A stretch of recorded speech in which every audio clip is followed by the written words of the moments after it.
বানাবো পটল দিয়ে একটি অসাধারণ রেসিপি। তার জন্যই প্রথমে পটলগুলো ভালো করে ধুয়ে ছোট ছোট টুকরো করে কেটে নিতে হবে।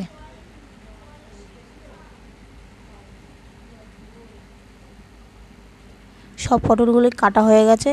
এরপরে একটা ঝুড়ির মধ্যে পটলের টুকরোগুলো তুলে নিয়ে ধুয়ে নিতে হবে।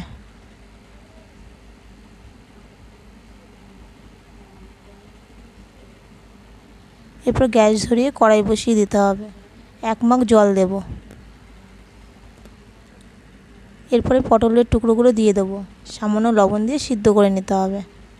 যতক্ষণ পটলগুলো সিদ্ধ হচ্ছে ততক্ষণ পেঁয়াজটা কেটে নেব। আমি এখানে 3টে পেঁয়াজ নিয়েছি, ছোট ছোট টুকরো করে কেটে নেব।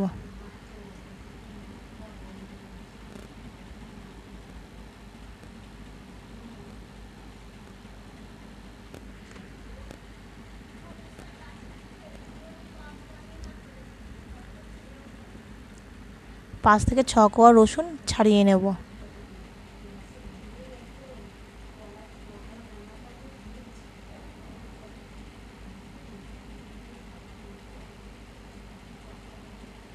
এরপরে পটলটা দেখে নেব সিদ্ধ হয়েছে কিনা।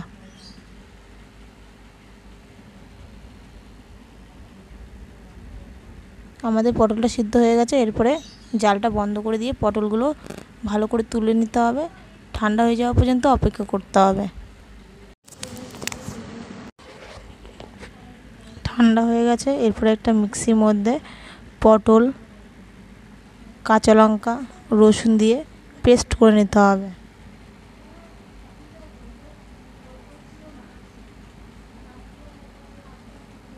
খুব ভালোভাবে পটলটা আমাদের পেস্ট করা হয়ে গেছে। আমি একবার দেখিয়ে দিচ্ছি চামচে করে তুলে। ঠিক এরকম থিকনেস আনতে হবে। এরপরে জাল ধরিয়ে কড়াইটা বসিয়ে দেব। কড়াই গরম হয়ে গেছে। এরপরে দিয়ে দেব তেল, ফোড়নের জন্য গোটা শুকনো লঙ্কা আর কালো জিরে দিয়ে একসঙ্গে নাড়াচাড়া করে পেঁয়াজ কুচিটা দিয়ে খুব ভালো করে ভেজে নিতে হবে। যতক্ষণ না লালচে হচ্ছে ততক্ষণ পর্যন্ত ভাজতে হবে।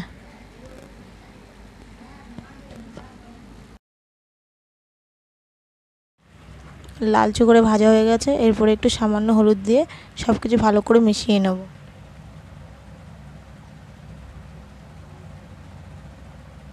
তেলের মধ্যে হলুদ দেওয়ার কারণটা হচ্ছে হলুদের গন্ধটা চলে যায়। এরপরে দিয়ে দেব পটলের পেস্টটা দিয়ে সব কিছু আবারও খুব ভালো করে মিশিয়ে নিতে হবে।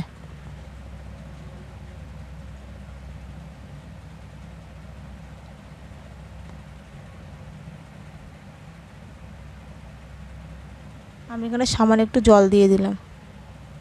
স্বাদ মতো লবণ দিয়ে আবারও খুব ভালো করে মিশিয়ে নিচ্ছি। এইভাবে অনবরত নাড়তে থাকতে হবে। অনবরত না নাড়লে নিচে লেগে যেতে পারে বা পোড়া ধরে যেতে পারে।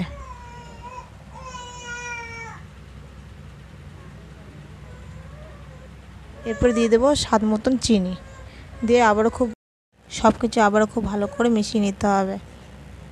এইভাবে অনবরত নাড়াচাড়া করে মিশিয়ে নিতে হবে। যতক্ষণ না তেলটা ছেড়ে আসছে ততক্ষণ পর্যন্ত নাড়াচাড়া করতে হবে।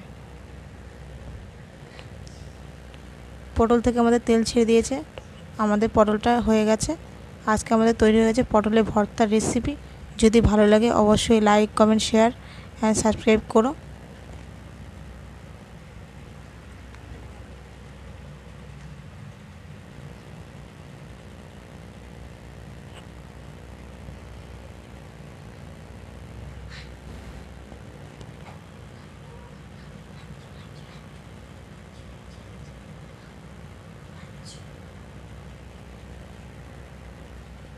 পটলের এরকম রেসিপি থাকলে গরম ভাতের সাথে জাস্ট জমে যাবে।